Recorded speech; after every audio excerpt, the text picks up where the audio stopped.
Bonsoir, je vous propose ce soir d'écouter trois nouvelles d'un grand auteur français, Alphonse Allais, qui est né en 1854 et qui est décédé en 1905. C'est une figure majeure de l'humour absurde et de la satire sociale en France à la fin du XIXe siècle. Son œuvre a été souvent publiée dans les revues comme Le Chat Noir et elle se caractérise par toujours une critique assez acerbe de la bourgeoisie que l'on pourra voir dans la première nouvelle que je vous raconterai, à savoir Les Bourgeois. Il dénonce avec ironie le conformisme, l'égoïsme, le patriotisme de façade et les mesquineries de la petite bourgeoisie de son époque. Ensuite, un humour noir et absurde est ce qui le caractérise et on l'écoutera dans Une idylle, où l'on verra que la chute est assez savoureuse. Il pousse la logique jusqu'à l'absurde, jouant avec les mots, les situations et les conventions sociales. Enfin, dans la troisième nouvelle, qui s'intitule La valse, le style est court et percutant. On y voit là une chute assez aussi inattendue, mais avec des traits, des caricatures, des jeux de mots, tout qui cache une fine analyse des travers humains. En fait, le style d'Alphonse Allais peut se résumer en 3 points: jeux de mots et calembours, chutes inattendues et surtout ironie omniprésente. Alors, installez-vous bien confortablement et puis, laissez-vous porter par le style d'Alphonse Allais et souriez si vous en avez envie. Bonne écoute. Les bourgeois d'Alphonse Allais. Le bon sculpteur Ferraud est l'homme le plus doux de la terre, causant peu par timidité et disant toujours des choses excellentes. Je ne lui connais qu'une haine, mais une haine implacable, une haine sauvage contre les bourgeois. Au seul mot de bourgeois, sa physionomie fine et placide semble devenir la gueule d'un dogue, et un flot de gros mots sort de sa bouche. Souvent, j'avais essayé de le raisonner. Voyons, mon vieux Ferraud, tu sais bien que c'est une vieille blague, les bourgeois. Il y a des bourgeois plus artistes que les artistes, et des artistes plus bourgeois que les bourgeois. Oui, je sais bien, mais ça ne les empêche pas d'être de rudes salauds. Ferraud, tu es idiot. C'est facile à dire à toi, mais si les bourgeois t'avaient fait ce qu'ils m'ont fait, tu verrais un peu. Mais que t'ont-ils fait de si terrible? Alors Ferraud détournait la conversation. Pourtant un jour, il me dit: je ne veux pas te dire ce qu'ils m'ont fait, parce que, quand j'en parle, je me prends à pleurer comme le jour où ça s'est passé. Des cochons. Je criais de la connaître, cette terrible histoire, mais comme ce souvenir paraissait véritablement pénible à mon pauvre ami, je n'osais trop insister. La semaine dernière, Ferraud et moi, nous nous rencontrons. Un vent de flânerie souffle sur nos têtes et nous déjeunons ensemble. Que faire à Paris l'après-midi? Nous consultons tout un jeu d'affiches. La seule distraction consiste en une exposition de chemins de fer et autres à Vincennes. Pourquoi pas? Et nous voilà partis à Vincennes. Arrivé au bois, Ferraud paya la course au cocher et nous continuâmes à pied. Ferraud me paraissait drôle, bizarre, fureteur. Viens par ici, me disait-il. Non, plutôt par là. À la fin, nous arrivâmes à une manière de petite clairière, tout à fait à la lisière du bois. C'est là, je me rappelle, s'écria Ferraud. Ah, les vaches! Ah, les salauds! N'ayant pas l'autorité de monsieur Zola, je ne défilerai pas le chapelet des indignations colorées de mon ami Ferraud. Qu'il suffise à mes lecteurs de savoir que les adjectifs, substantifs, verbes, etc. de la terre sont une toute petite pierre auprès du vocabulaire de Ferraud. J'étais ému. Je la sentais venir, la terrible histoire. C'est là, reprit-il, c'est là. J'avais 18 ans. Tu connais mon histoire, n'est-ce pas? Tailleur de pierre en province, je me sentais valoir mieux que ça. Et un soir, un beau soir de paye, je taillai d'un coup de serpe un beau bâton de cornoyer et en route pour Paris. Ah, Paris! Il me semblait qu'arrivé à Paris, je n'aurais qu'à dire voilà, et que ça y serait. C'est loin, Paris, mon pauvre vieux. C'est même plus loin que tu ne crois. Je dépensai mon dernier sou et je ne voyais pas Paris. Un jour de marche encore, et je partis gaiement. Le soir, vers 7 heures, j'arrivai, tiens, là, le ventre creux, la bouche pleine de poussière âpre et fatigué. Mais je voyais Paris. C'était une belle soirée. Des amoureux et des familles se promenaient dans le bois. Les amoureux, ça m'était égal. Quant à 200 lieues dans les jambes, Cupidon est un tout petit serin et pas autre chose. Mais les familles, oh les garces de famille, plein leur panier, elles avaient des charcuteries dont l'odeur me saoulait. Ventre affamé n'a pas d'oreille, mais il a un sacré nez. Imagine-toi, mon ami, que je distinguais, avec une subtilité infaillible et douloureusement aiguë, les saucissons qui passaient, et les cervelas, et les fromages d'Italie. Je me sentais mourir, et à ce moment-là, je puis bien te le dire, j'aurais tué un homme, oui, tué un homme pour un morceau de viande et un verre de vin. Je crois que j'ai dû m'évanouir un peu pendant quelques instants, car je trouvais installés près de moi, sans que je les eusse vus venir, des gens, 7 ou 8, 2 hommes, 2 femmes et des gosses. Ils étaient rangés autour d'une nappe blanche, bien tirée sur l'herbe, et ils dévoraient un énorme jambonneau. Après le jambonneau, une dinde froide, et puis une salade de légumes, et puis des fruits, et puis le café qu'ils réchauffèrent sur une lampe à alcool. J'aurais eu toute l'Irlande dans l'estomac, que mon estomac n'en eût pas été plus minable. Et ils ratissèrent le jambonneau, et ils sucèrent les os de la dinde, et ils torchèrent le saladier de légumes. Quant aux fruits, ils ne les pelèrent même pas, et il n'y eut pas le café pour tout le monde. Moi, qui comptais sur quelques vagues résidus. Ils se levèrent pour partir. Les femmes remirent dans les paniers la nappe, les serviettes, les assiettes, etc. Une d'elles demanda aux hommes: et les litres, les emporte-t-on? Oh, pas la peine. Il y en avait 5. 5 litres. Ils allaient laisser là 5 litres. Sais-tu ce que c'est, toi, 5 litres vides? C'est 25 sous. Sais-tu ce que c'est, 25 sous pour un homme qui marche depuis 8 jours et qui n'a rien mangé ni bu depuis le matin? 25 sous. Et je me dis que peut-être, au fond, la Providence existait. 25 sous. C'était du saucisson, du pain, une chopine, une tasse de café. Et à moi, Paris. Les bourgeois s'étaient éloignés. Soudain, un des hommes se détacha du groupe, revint au lieu du campement, prit 1 litre, le cogna d'un coup sec, toc, sur un caillou et le fêla. Ainsi d'un second, et ainsi des 5.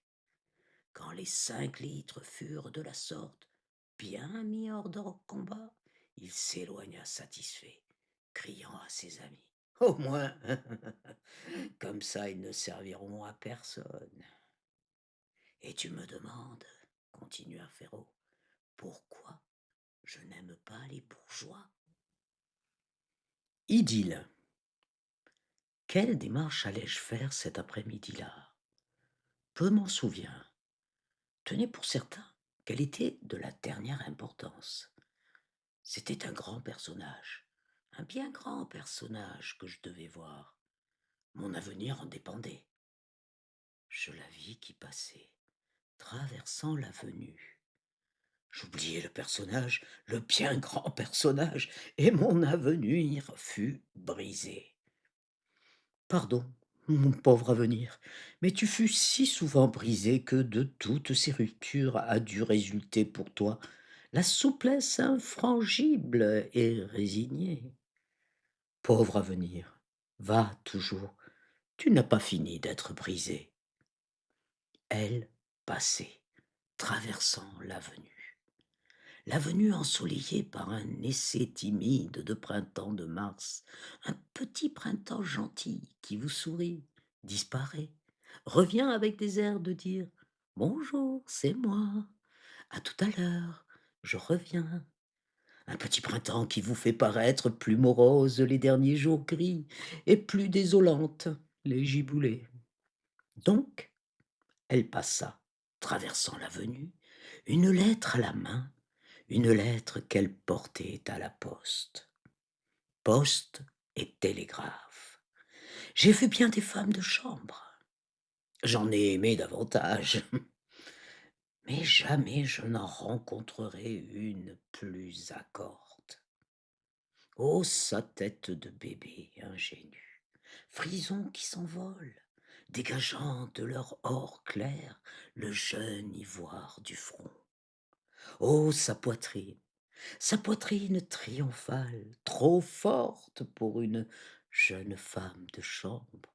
Non, pas trop forte, jamais trop forte. Ah, le grand personnage, le bien grand personnage que j'allais voir. Ah, mon avenir. À nous, la petite femme de chambre qui traverse l'avenue dans le clair du soleil avec une lettre à la main. À nous, à nous. Donc je la suivis. Crânement, elle jeta sa lettre dans le trou béant des départements, se pencha pour s'assurer que la missive partirait bien ce soir, et s'en retourna. La maison où elle entra était une belle maison neuve et riche. Je montai, toujours derrière ma camériste, 3 étages. Une plaque de cuivre. Docteur Saint-Tancrède. Consultation de midi à 3 heures. C'était là. Et je fus tout triste quand la porte se fut refermée sur la jolie petite femme de chambre. Bah, me disais-je, je n'y penserai plus dans 5 minutes. Je vous en fiche. Le lendemain, je n'avais qu'elle en tête, et à tout hasard, je me présentai à midi à la consultation du docteur Saint-Tancrède. Un grand diable de larbin m'ouvrit et m'introduisit dans un salon d'attente. Mon idole ne paraissait pas. Comme, pour tuer le temps, je liai conversation avec le larbin. Est-ce que madame Saint-Tancrède a toujours sa grande femme de chambre rousse? Non, monsieur. Celle qu'elle a maintenant, c'est une petite boulotte blonde, une nommée Caroline. Caroline. Elle s'appelait Caroline. C'était toujours ça. Mon tour arriva. Je comparus devant le docteur Saint-Tancrède, qui m'ausculta de fond en comble. Pas grand-chose jusqu'à présent, mais pas se négliger, pas se négliger. Merci, bon docteur. Combien? 1 louis. Caroline, je ne te le reproche pas, mais tu commences par me coûter cher. Tel un loup autour d'une bergerie, je rôdais dans le quartier. Enfin, sur le coup de 2 heures, elle sortit. Sa toilette modeste, mais de bon goût, indiquait une course probablement assez longuette. Je la dépassai, revins sur mes pas, et de mon ton le plus naturel: «Tiens, Caroline, comment ça va? Et madame Saint-Ancrède, comment va-t-elle? Et vous, où allez-vous comme ça?»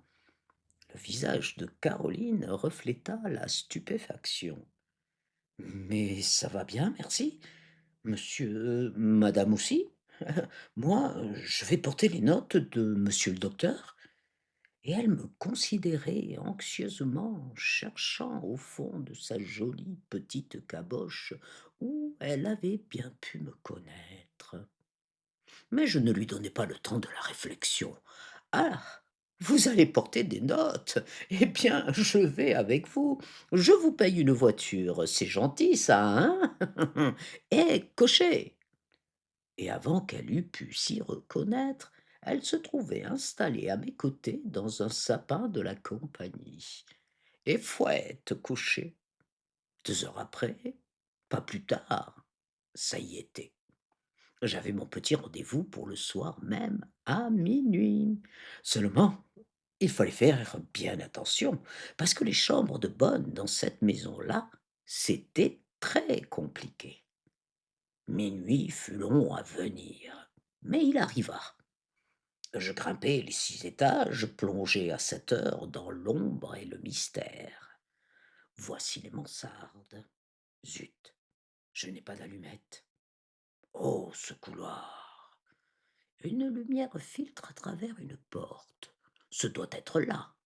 Je frappe imperceptiblement. Toc, toc, toc. Je tâte la clé sur la serrure. On ne répond pas. La pudeur, sans doute. J'entre tout de même. Je ne me suis pas trompé, c'est la pudeur, car la coquine a relevé son drap sur sa figure pour cacher le rouge de la honte. Bonjour, Caroline. Pas de réponse. Ce qu'il y a de mieux à faire dans ces occasions, c'est de les brusquer. Je me déshabille en un tour de main, j'introduis une jambe dans le lit et je la retire avec une indicible horreur. Mon pied s'est heurté à une chair glacée. J'arrache le drap. Brrr, une vieille morte. Je me rhabille et je m'enfuis. Et voilà comment j'ai failli devenir le vampire des Champs-Élysées.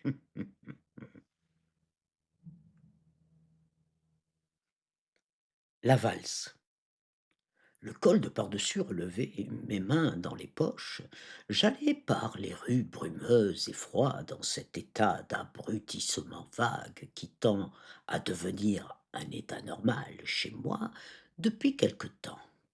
Tout à coup, je fus tiré de ma torpeur par une petite main finement gantée qui s'avançait vers moi et une voix fraîche qui disait: «Comment? Te voilà, grande gouape!» Je levai les yeux. La personne qui m'interpellait aussi familièrement était une grosse, jeune, blonde, petite femme, jolie comme tout, mais que je ne connaissais aucunement. «Je crains bien, madame», répondis-je poliment, «de n'être point la grande gouape que vous croyez.» «Ah, par exemple, c'est trop fort!» Et elle me nomma. «Comment?» continua-t-elle, «tu ne me reconnais pas? Je suis donc bien changée. Voyons, regarde-moi bien. Aussi longtemps que vous voudrez, madame, car cette opération n'a rien de déplaisant pour moi. Tu n'as pas changé, toi. Tu ne te rappelles pas le Luxembourg? Lequel, madame? Le jardin ou le Grand-Duché? Imbécile! J'avais beau la considérer avec la plus vive attention, impossible de trouver un nom ou même de rattacher le moindre souvenir. À la fin, Elle eut pitié de mon embarras. «Nanette!» dit-elle en éclatant de rire. «Comment? C'est toi, ma pauvre Nanette? Oh, combien engraissée!» «Oui, je suis devenue un peu forte. Je l'avais connue, voilà 7 ou 8 ans. C'était à cette époque une gamine ébouriffée et toute menue. J'aurais pu, semblait-il, la fourrer dans la poche de mon ulster.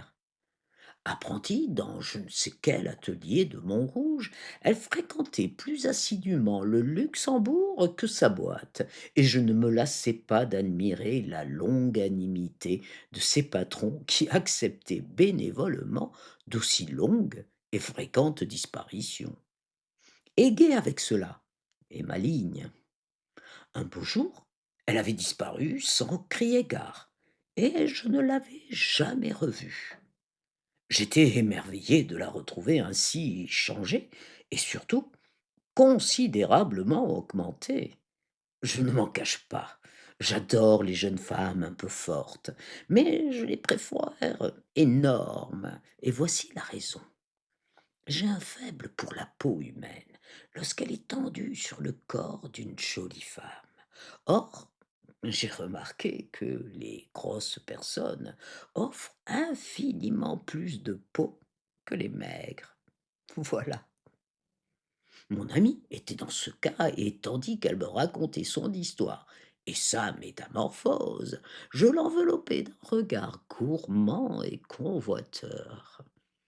Elle en avait à me raconter depuis le temps. D'abord, elle était tombée amoureuse d'un jeune premier au Théâtre national des Gobelins. Premier collage où le confortable était abondamment remplacé par des volées quotidiennes. Un jour, la volée fut bi-quotidienne. Alors Nanette, outrée de ce procédé inqualifiable, lâcha le cabotin et devint la maîtresse d'un jeune sculpteur de Montparnasse. Pas de coup avec cet artiste, mais une purée. Et tout le temps posé, tout le temps. Heureusement qu'il vint une commande, un buste. Un jeune homme riche tenait à posséder ses traits en marbre. Quand les traits furent terminés, le jeune homme riche emporta son buste et Nanette. Entre nous, je crois que le buste n'était qu'une frime imaginée par le jeune homme riche pour se rapprocher de l'objet de son amour. Quoi qu'il en soit, Nanette prit un ascendant considérable sur son nouvel amant, et comme elle le disait un peu modernement, elle le menait par le bi, par le bout, par le bi du bout du nez. Tout de suite, avec lui, elle s'était mise à engraisser, enchantée d'ailleurs. Ça me donne un air sérieux, affirmait-elle. Et ton amant demandai-je. Joli garçon. Superbe. Intelligent.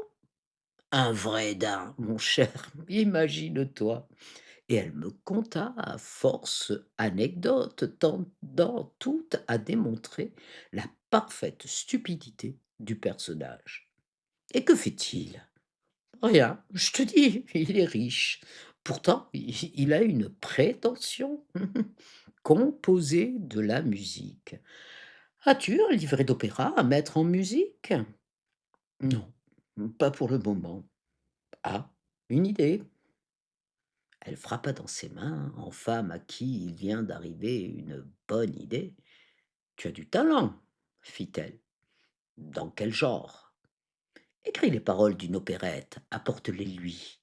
Ça ne sera jamais joué, mais tu auras un prétexte pour venir à la maison. Tu verras comme il est bête. Je n'eus garde, vous pensez bien, de manquer une si belle occasion. Je bâclai le lendemain même une ânerie qui ressemblait à une opérette comme l'œil crevé ressemble au syllabus, et j'apportai la chose à mon compositeur. Nanette n'avait pas menti. Il était encore plus bête que ça. Il fut enchanté que j'eusse pensé à lui. Mais qui diable a pu vous parler de moi? C'est monsieur de Saint-Saëns qui m'a donné votre adresse. Saint-Saëns? Mais je ne le connais pas. Eh bien, lui vous connaît. Nanette, qui se trouvait en peignoir, les cheveux sur le dos, plus jolie que jamais, se tenait les côtes. Je me serais volontiers chargée de cette opération. Joue donc ta valse à monsieur, dit-elle. Il se mit au piano et préluda. Silencieusement, Nanette m'indiqua la pendule. Je regardai l'heure, 10h15. Il jouait sa valse avec une conviction véritablement touchante. C'était une suite d'airs idiots, 1000 fois entendus, mais quel feu dans l'exécution! Le monde extérieur n'existait plus pour lui. Il se penchait, se relevait, se tortillait, la sueur ruisselait sur son front génial. Nanette me regardait de son air le plus cocasse. Crois-tu, hein? En effet, il fallait le voir pour le croire. Je la contemplais goulûment. Cré Dieu, qu'elle était jolie en peignoir. La valse marchait toujours. Nous étions assis à côté l'un de l'autre sur un divan.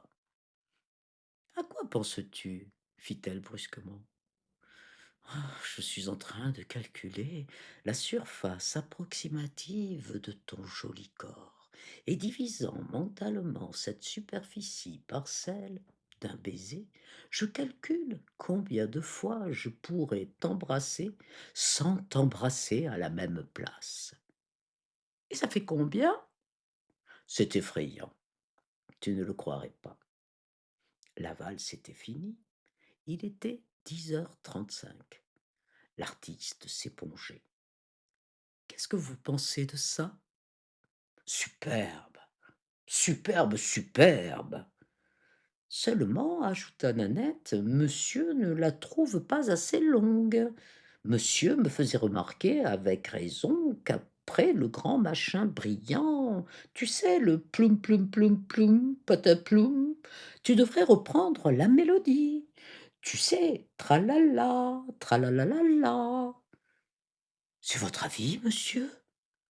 Oh, je crois que ça ferait mieux. Je pris congé. Il était temps. J'allais mourir de rire. Mais je revins le lendemain. Mon compositeur était sorti. Ce fut Nanette qui me reçut en peignoir, les cheveux sur le dos, comme la veille. Le divan était là-bas, large, tentant. Je devins pressant. Nanette se défendait mollement. Non, pas maintenant. Quand il sera là. Oui, ce sera bien plus drôle, pendant sa valse.